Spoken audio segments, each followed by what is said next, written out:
Que la paix de notre Seigneur Jésus-Christ soit dans vos maisons, soit dans vos cœurs, dans nos pensées, dans nos cœurs, et puisse nous combler en toutes choses. Au nom puissant de Jésus. Que la grâce de notre Seigneur Jésus, l'amour de Dieu le Père, ainsi que la communion du précieux Saint-Esprit soit avec nous tous. Comme je le dis toujours, grande est ma joie, cher peuple de Dieu, précieux peuple de Dieu, le sacerdoce royal, le joyau de l'Éternel, le peuple que Dieu s'est acquis à un grand prix, le prix du sang de son Fils Jésus. Alors que le Seigneur vraiment vous comble en tout et dans tous les domaines, à tous égards. Soyez richement bénis. Nous voulons encore partager la pensée de notre Seigneur en ce jour. Qu'est-ce que l'Esprit de Dieu veut nous dire? Voici ce que j'ai reçu aujourd'hui pour son peuple. Nous allons parler du Dieu qui se cache. Oh, bien-aimé, est-ce que tu sais que tu sers un Dieu qui se cache? Oh my God, lisons un passage. Ésaïe, chapitre... Oh, c'est profond pour développer cette phrase, mais nous allons juste nous attarder sur la pensée que Dieu veut que nous puissions communiquer à son peuple, à ses enfants. Lisons Ésaïe chapitre 45, verset 15. Vous savez, comme je vous ai toujours dit, quand nous lisons un livre prophétique ou un livre de prophète, sachez qu'il ne faut pas le prendre juste comme ça à la légère. Sachez qu'il s'agit de prophétie. Et quand on parle de prophétie, c'est un message qui ne sort pas du monde naturel, qui sort du monde de Dieu, du monde de l'éternité, du monde où il n'y a pas de notion de temps. Il n'y a pas le passé, le présent, le futur. Il n'y a pas de limite comme dans notre monde à nous. Donc ça veut dire que ce sont des notions éternelles dont l'implication, l'application et le sens sont très, très profonds au-delà de ce que nous pouvons penser qu'on a compris. Ah oui, ça renferme, les messages prophétiques renferment des profondeurs insondables, inimaginables. Alors, lisons ce qu'il est dit, Ésaïe chapitre 45, verset 15. Mais tu es un Dieu qui te cache, Dieu d'Israël, sauveur. Il y a beaucoup d'autres versets que je peux vous donner qui font allusion à cela, mais nous lisons juste ce verset déjà pour que vous puissiez comprendre. Sache que tu sers un Dieu qui se cache. Oh my God. Je ne dis pas qu'il est un Dieu qui aime jouer au cache-cache, non. Vous voyez ce jeu-là, je crois que chacun de nous dans son enfance a eu à faire ce jeu-là, ou même en étant adulte, quand tu as des enfants qui sont encore en bas âge et que tu veux passer du temps à jouer avec eux, les enfants aiment bien ce jeu-là de cache-cache. Est-ce que Dieu joue-t-il au cache-cache? Non. Mais il est un Dieu qui se cache. Mais tu es un Dieu qui te cache, Dieu d'Israël, sauveur. Mais pourquoi se cache-t-il alors?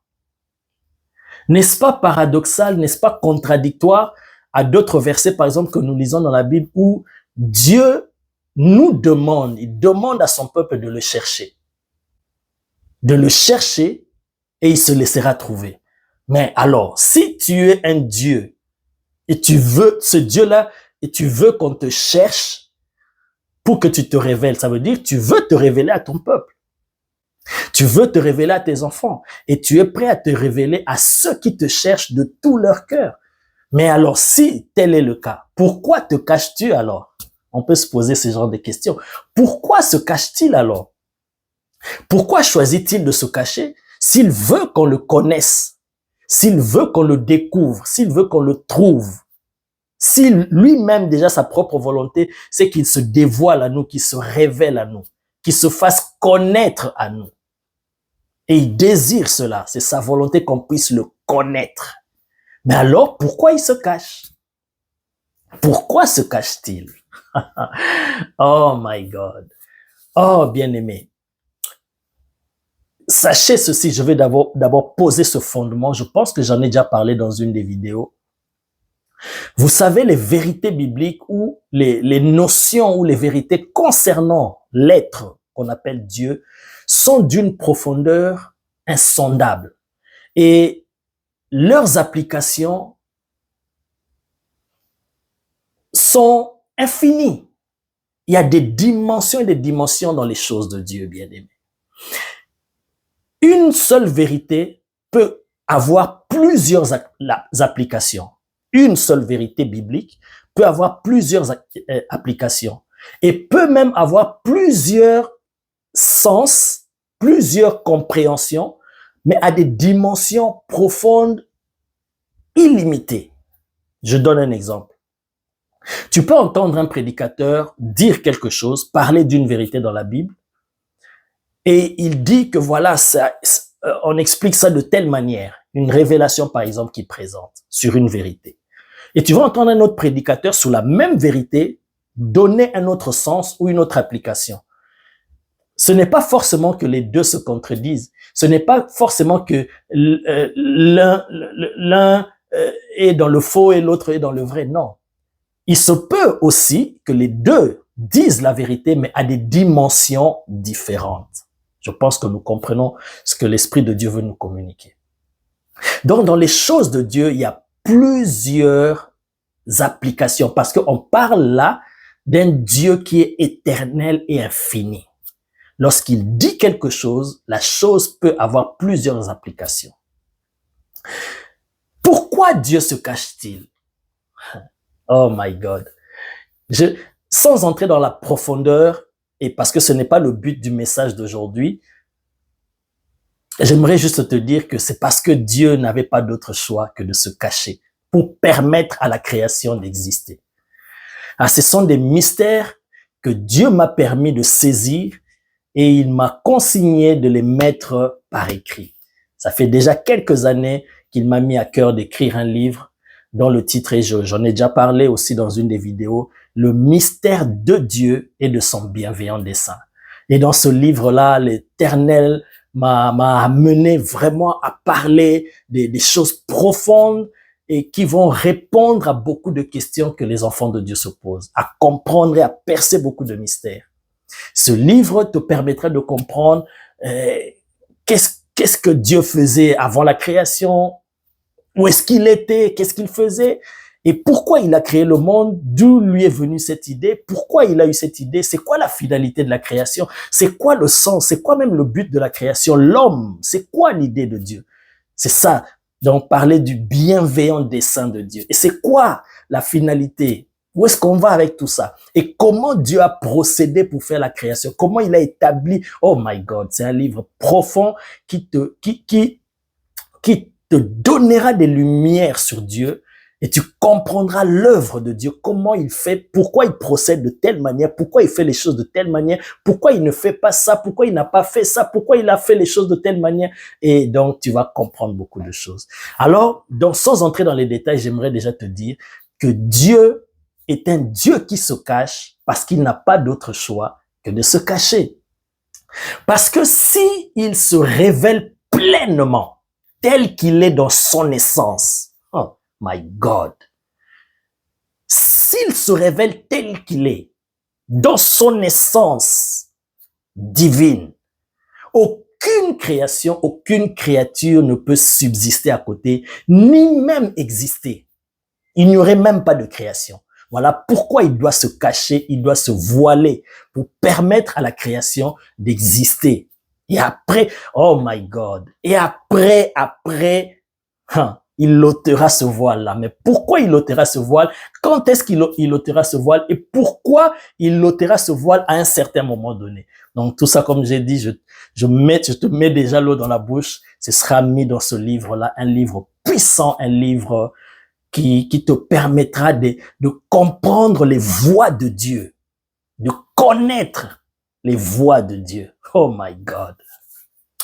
Donc voilà, Dieu est un Dieu qui se cache parce qu'il n'avait pas d'autre choix que de se cacher pour permettre à la création d'exister. Mais ça, comme j'ai dit, je n'entre pas en profondeur.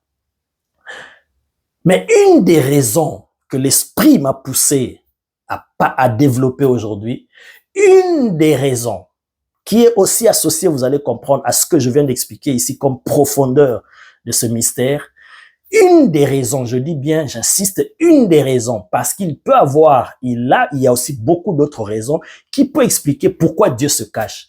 Aujourd'hui, tu m'entends parler d'une des raisons.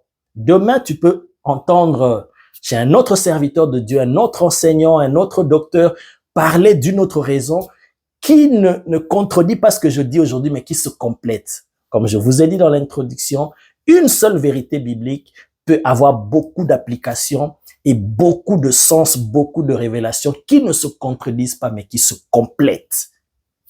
Et tout ça, quand c'est mis ensemble, on a la vue globale de cette vérité-là. Alors aujourd'hui, l'Esprit de Dieu me pousse à parler d'une des raisons qui fait que Dieu est un Dieu qui se cache. Alléluia. Alors, c'est quoi cette raison-là? Une des raisons, comme j'ai dit, c'est parce que Dieu, il ne veut pas s'imposer à nous. Voilà pourquoi il a choisi de se cacher. Il ne veut pas s'imposer à l'homme. Voilà pourquoi il se cache. Oh my God. Je suis tenté d'ouvrir beaucoup de parenthèses, y compris même les anges. Dieu se cache à toute la création. My God. Mais là, je parle par rapport à l'homme. Par rapport à l'homme, Dieu se cache. Une des raisons, c'est parce qu'il ne veut pas s'imposer à l'homme. Parce que Dieu a choisi, dans sa volonté, de créer l'homme en lui donnant le libre arbitre. Ce qu'on appelle le libre arbitre. La libre volonté. Le pouvoir de choisir. De faire le choix. Dieu a accordé ce privilège à l'homme. Et dans ce livre-là dont je vous ai parlé, j'explique toutes ces choses. Pourquoi? Parce qu'il y a des gens qui se posent des questions. Si Dieu savait que Adam et Ève, parce qu'il sait tout, il est omniscient, il savait qu'Adam et Ève allaient manger l'arbre de la connaissance du bien et du mal, alors pourquoi il a mis ça là? Et pourquoi il leur a donné aussi le libre arbitre, le pouvoir de choisir? Et pourquoi? Donc, on se pose toutes ces questions-là. Vous aurez toutes ces réponses dans ce livre-là. Alors, priez pour moi que le Seigneur me soutienne afin qu'il paraisse et il sorte le plus tôt possible pour bénir le corps du Christ. Parce que c'est pour ce but-là que le Seigneur m'a inspiré. Alors, le Seigneur, en créant l'homme, il a décidé de donner à l'homme la liberté de choisir. Il n'a pas voulu créer l'homme comme une marionnette ou comme un robot, comme un automate. Non, il a donné à l'homme la liberté de choisir. Voilà pourquoi dans la Bible, vous trouverez des versets comme « Voici, je mets devant toi le bien et le mal, la vie et la mort. C'est à toi de choisir. » Mais lui, il te pousse à choisir le bien, il te pousse à choisir la vie. Mais c'est à l'homme de choisir. L'homme a la liberté. Dieu n'impose rien à l'homme. Il ne s'impose pas non plus à l'homme. Alors, si lui, le créateur de l'homme, il n'impose rien à l'homme, voilà pourquoi Dieu n'aime pas les œuvres des démons, les œuvres du diable. Parce que le diable, lui, il ne vient pas solliciter la volonté de l'homme. Lui, il vient obliger l'homme, il vient imposer à l'homme pour le rendre esclave. Mais Dieu qui a créé l'homme, le propriétaire de l'homme, lui, il vient, il te propose. Et tu as la liberté de dire, je te refuse Dieu. Et tu as la liberté de dire, je te choisis, ô Dieu. Voilà pourquoi il y a des gens qui se retrouveront en enfer dans les temps de feu, parce qu'ils auront délibérément choisi de rejeter Dieu. Et Dieu ne peut rien faire. Pourquoi? Parce qu'il a créé l'homme avec le libre arbitre. Alors, par rapport à cela, en fonction de ce libre arbitre que Dieu a donné à l'homme, Dieu ne peut pas s'imposer à l'homme. Il choisit de ne pas s'imposer à l'homme. Et voilà pourquoi il se cache. Parce que si Dieu ne se cache pas, bien-aimé, il se dévoile tel qu'il est, personne ne peut résister à Dieu. Personne ne peut refuser Dieu. Voilà pourquoi il est dit, quand il paraîtra, tout genou fléchira. Oh my God. Si Dieu se présente tel qu'il est aujourd'hui, qui que tu sois, de quelle religion, que tu sois athée ou peu importe, tu vois la gloire de Dieu devant toi, personne ne te dira, mets-toi à genoux. Toi-même, tout ton être va se fondre devant sa gloire. Voilà pourquoi, pour laisser à l'homme la liberté de choisir, alors il a choisi, lui, de se cacher. Pour permettre à l'homme maintenant de lui-même de faire la démarche pour aller vers lui, de le chercher, de chercher à le connaître et jusqu'à le trouver. Voilà pourquoi il a dit, je me révélerai, je me dévoilerai à ceux qui me cherchent de tout leur cœur.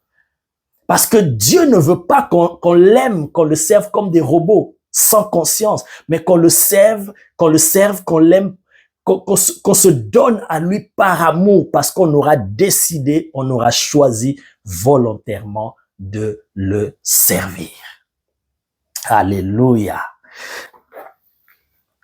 Lisons un passage, je crois que tu es béni. Lisons un passage dans Actes des Apôtres rapidement. Actes des Apôtres au chapitre 17. Nous avons besoin d'un seul verset, mais pour le comprendre, on va essayer de lire rapidement le contexte. Là, Paul se retrouve à Athènes. Voici ce qu'il est dit. Paul, debout au milieu de l'aréopage, dit « Hommes athéniens, je vous trouve à tous égards extrêmement religieux, car en parcourant votre ville et en considérant les objets de votre dévotion, j'ai même découvert un autel avec cette inscription « À un Dieu inconnu ». Ce que vous révérez sans le connaître, c'est ce que je vous annonce. Le Dieu qui a fait le monde et tout ce qui s'y trouve, étant le Seigneur du ciel et de la terre, n'habite point dans des temples faits de mains d'hommes. Il n'est point servi par des mains humaines, comme s'il avait besoin de quoi que ce soit, lui qui donne à tous la vie, la respiration, toutes choses. Il a fait que tous les hommes sortis d'un seul sang habitassent sur toute la surface de la terre, ayant déterminé la durée des temps et les bornes de leur demeure. Le verset 27, le verset qui nous intéresse. Il a voulu, donc Dieu, il a voulu qu'il cherchasse, oh my God, le français parfois aussi c'est compliqué. Il a voulu qu'il cherchasse le Seigneur et qu'il s'efforçasse de le trouver en tâtonnant, bien qu'il ne soit pas loin de chacun de nous, car en lui nous avons la vie, le mouvement et l'être. Alléluia. Vous voyez? Donc Dieu a fait les choses, a établi les choses de cette manière pour permettre à l'homme de le chercher, même en tâtonnant, que l'homme s'efforce. Vous voyez? Que l'homme s'applique à chercher Dieu, à chercher à connaître Dieu. Je veux te connaître. Où es-tu? Parce que tu es un Dieu qui te cache. Moi, je veux te connaître. Je veux te connaître. Et ça, bien-aimé, en s'appuyant sur le fait qu'il a accordé à l'homme le libre arbitre, Dieu a choisi de se cacher pour permettre à l'homme, de sa propre volonté, de sa propre liberté, de choisir de chercher Dieu. Et s'il cherche Dieu de tout son cœur, même en tâtonnant, même en faisant des erreurs, mais son cœur s'applique à chercher Dieu, lui, il viendra se révéler à cette personne. Cette attitude-là, c'est ce qu'on appelle la soif. Oh my God. Quiconque a soif de Dieu, quiconque cherche Dieu, quiconque désire rencontrer Dieu, c'est de ça que Dieu a besoin. C'est ce qui l'attire. La soif est liée à ça, à ce libre arbitre-là. La soif s'articule autour de ce libre arbitre que Dieu a donné à l'homme. Cela démontre à Dieu que l'homme de lui-même, profondément, il désire aller vers Dieu. Et dès qu'il s'applique à cela, dès qu'il a la pensée d'aller vers Dieu, Alors, puisque lui, il est inatteignable, c'est lui maintenant qui décidera de venir vers toi, de se révéler à toi. Parce que de toi-même, tu ne peux pas arriver là où il est. Oh my God. Jesus, thank you.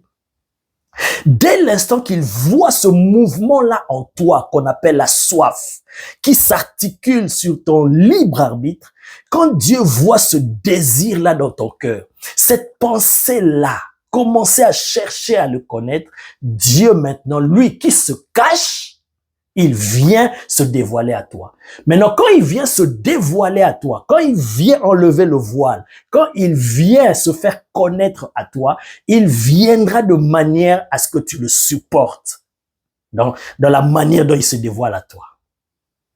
Mais si de lui-même, il vient vers toi, il se dévoile tel que tu es, bien aimé, tu ne peux pas résister.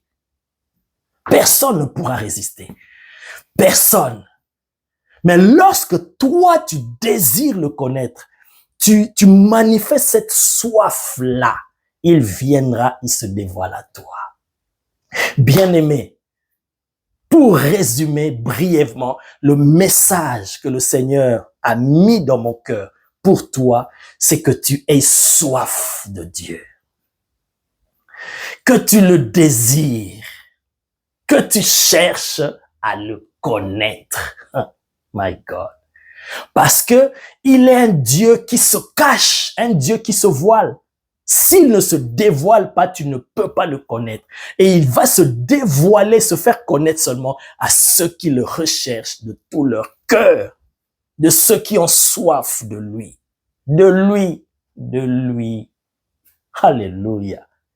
Je vais terminer en te disant ceci. Regardez la rencontre, une des plus belles rencontres que j'aime dans la Bible. Il y a beaucoup de rencontres dans la Bible, mais parmi les rencontres que j'aime, c'est cette rencontre entre Jésus et la femme samaritaine.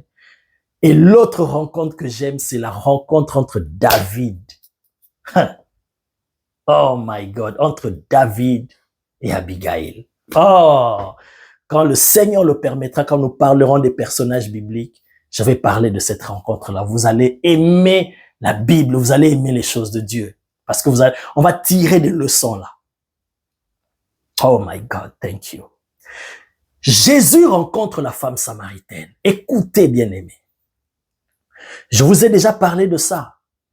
Jésus rencontre la femme samaritaine. Quand vous entrez dans la profondeur de l'esprit pour étudier cette rencontre, cet échange entre Jésus et la femme, on va tourner autour de la soif. Autour de la soif de boire l'eau vive. Oh my God. Voilà pourquoi Jésus a commencé à initier, à déclencher l'entretien, la conversation, l'échange en demandant à la femme de lui donner de l'eau. Parce qu'il savait où est-ce qu'il amenait la femme. Parce que la femme avait une soif. La femme avait la soif de Dieu, mais elle-même ignorait qu'elle avait la soif de Dieu.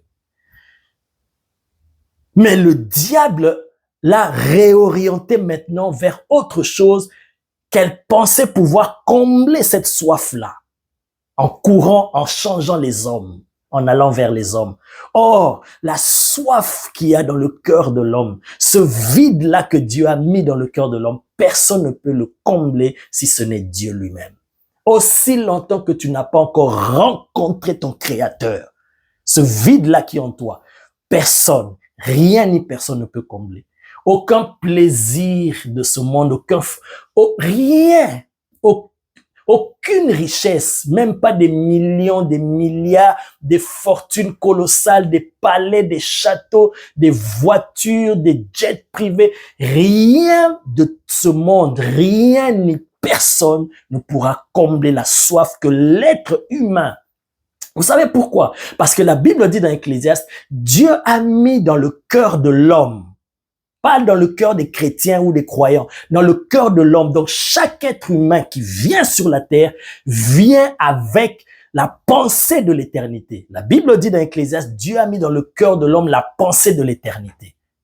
Écoutez très bien. Dieu, en fait, il a mis dans le cœur de l'homme, dans l'être humain, au plus profond de lui,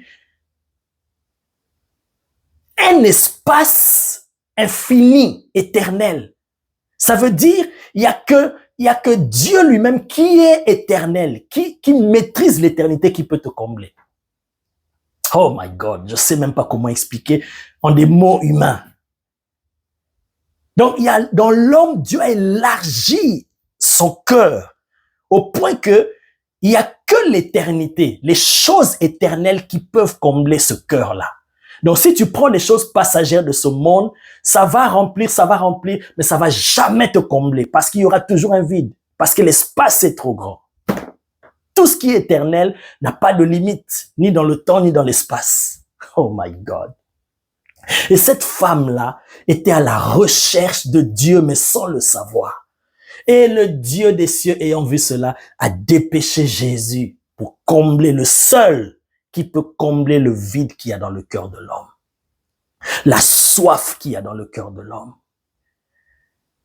Et Jésus a commencé à parler de l'eau. Et puis il lui dit, quiconque boit de cette eau aura encore soif. Vous voyez, ça tourne autour de la soif. Mais l'eau que moi je lui donnerai, ça va étancher sa soif. Il n'aura plus jamais soif. Waouh, la femme était intéressée.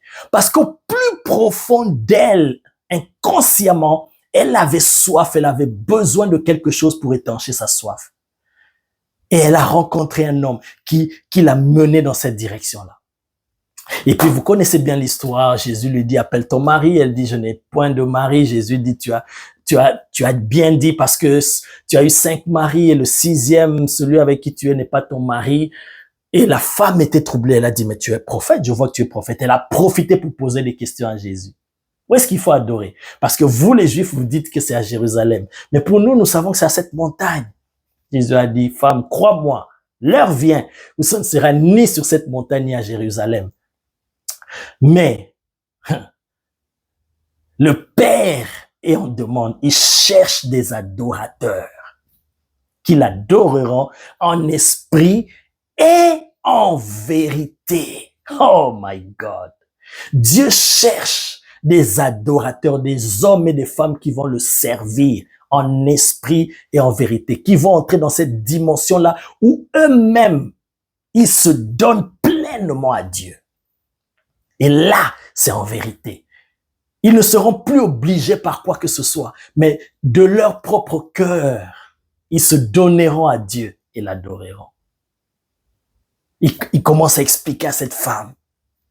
Il dit, c'est ça que le Père cherche, parce que Dieu est esprit. Et il faut que ceux qui l'adorent en esprit et en vérité. La femme dit, waouh, mais je sais que le Messie va venir. Nous savons que quand le Messie viendra, c'est lui qui va nous expliquer toutes ces choses. Il va nous dévoiler ces choses, il va nous enseigner toutes ces choses. Nous attendons le Messie exactement pour ça, pour les choses dont tu es en train de parler. Écoute, bien-aimé. Pour la première fois, durant le ministère de Jésus sur la terre, pour la première fois que Jésus se dévoile. Vous vous rappelez, quand il chassait les démons voulaient parler, tu es le Fils de Dieu, tu es le Messie. Jésus leur dit, il disait, taisez-vous et sortez. Pourquoi? Parce que Jésus ne voulait pas, ce n'était pas encore le moment que le peuple comprenne que c'est lui le Messie que Israël attendait. Il ne voulait pas. Il se cachait. Oh my God. Il se cachait. Vous voyez, Ésaïe 45:15, tu es le Dieu qui te cache, ô Dieu d'Israël. Mais attends, tu es venu pour sauver l'humanité, mais dévoile-toi. Même ses frères lui ont dit, mais attends, mais tu es venu pour que les gens soient sauvés. Mais il faut te montrer. Va à la fête, il faut te montrer. Pourquoi tu restes à la maison? Pourquoi tu te caches? Une fois même les Juifs lui ont dit, mais attends, si tu es le Christ, dis-le nous franchement, arrête de tourner en rond. Pourquoi? Dévoile-toi. Tu es venu pour nous sauver. Tu es le Messie. Mais alors, dévoile-toi, dis-nous-le clairement, tu es le Messie. Mais s'il dit qu'il est le Messie, oh my God. Ah, Jesus, thank you. Merci Seigneur. Il est un Dieu qui se cache. Il ne voulait pas, même quand les démons parlaient, taisez-vous. À aucun de ses disciples, Vous allez lire la Bible, je vous mets au défi. À personne, Jésus a dit, je suis le Christ. Clairement, non. Même quand Pierre a répondu, ce n'est pas Jésus qui a dit à Pierre que je suis le Christ. Non. Pierre a eu la grâce. C'est pourquoi Jésus lui a dit, tu es heureux car c'est mon Père qui t'a révélé cela. Mais sinon, personne ne peut connaître. C'est tellement caché. Personne ne peut connaître. Mais Jésus lui-même, de lui-même, il n'a pas dit de son vivant, pendant son ministère, il n'a jamais dit, même à ses disciples, que je suis le Christ. Clairement, il n'a jamais dit. Mais il a fait des choses pour démontrer qu'il était le Christ. Il a fait des allusions, mais le dire clairement, non. Et alors, face à la femme samaritaine, c'était pour la première fois que Jésus, avant sa mort à la croix, il se dévoile. Lorsque la femme lui dit, nous attendons le Messie, il viendra, il nous enseignera toutes choses. Lisez, la Bible dit, Jésus a dit, je le suis, moi qui te parle. Je suis ce Messie-là. Oh my God. À l'instant, la femme laissa tomber sa cruche. Elle entre dans la ville. Elle appelle tous les hommes. Tout le monde sort derrière elle. Venez, j'ai rencontré un homme qui a tout dit sur moi. Qu'est-ce qui s'est passé? Une rencontre physique, mais avec un impact spirituel. Pourquoi? Parce que Jésus s'est dévoilé à cette femme. Il a enlevé le voile. Spirituellement, physiquement, il était là devant cette femme. Mais spirituellement, il a enlevé le voile devant cette femme. Il a retiré ce qui le cachait. Il lui a dit clairement, je suis le Christ, moi qui te parle. Pourquoi? Parce que cette femme avait quelque chose que Dieu recherche, ce qu'on appelle la soif. Même si elle est mal orientée, mais quand il y a la soif de Dieu en toi, voilà pourquoi dans Actes nous avons lu, même en tâtonnant, mais Dieu, lui, il sait reconnaître que cette personne désire. Bien aimé, même les drogués que nous voyons, les prostituées, ils sont à la recherche de quelque chose. Ils sont à la recherche de quelque chose. Ils cherchent. Oh my God. Voilà pourquoi nous entendons des témoignages comme ça se multiplier. Jésus commence à se révéler, à se dévoiler aux musulmans, aux bouddhistes, aux indiens, aux adorateurs d'idoles. Pourquoi? Parce que ils sont à la recherche. Peu importe comment ils appellent cela, la divinité, la spiritualité, mais ils ont une soif parce que dans chaque être humain, il y a cette soif-là. D'aller vers l'éternité, vers les choses éternelles, vers l'éternel, mais ils ne savent pas comment parvenir. C'est ce que Dieu recherche, bien aimé. Dans tout ce que l'Esprit de Dieu m'a conduit à développer, c'est pour te dire qu'il y ait en toi la soif de Dieu. Qu'il y ait en toi la soif de Dieu. C'est ce que Dieu recherche. C'est ce que Dieu désire. Et comme il ne peut pas s'imposer à toi, voilà pourquoi il a choisi de se cacher. Mais il ne se cache pas parce qu'il ne veut pas être dévoilé. Il ne se cache pas parce qu'il ne veut pas qu'on le connaisse. Mais il se cache parce qu'il n'a pas le choix. Il doit se cacher. Parce que s'il se montre tel qu'il est, il s'impose à toi. Tu vas même pas le choisir. Tu seras obligé de se prosterner devant lui. Et Dieu ne veut pas des robots. Dieu veut des enfants, des hommes et des femmes qui l'aiment délibérément, d'eux-mêmes, ils choisissent de servir Dieu. C'est ce que Dieu recherche. Voilà pourquoi il est ce Dieu-là qui se cache, parce qu'il veut qu'on le cherche. Et quiconque le cherche de tout son cœur, c'est ça qu'on appelle la soif. Il se dévoile, il se révèle à quiconque le cherche de tout son cœur. Voyez cette femme. Bien qu'on la voie, les gens peuvent la juger dans l'apparence. Courir derrière les hommes, changer des hommes, arriver à premier homme, deuxième homme, cinquième.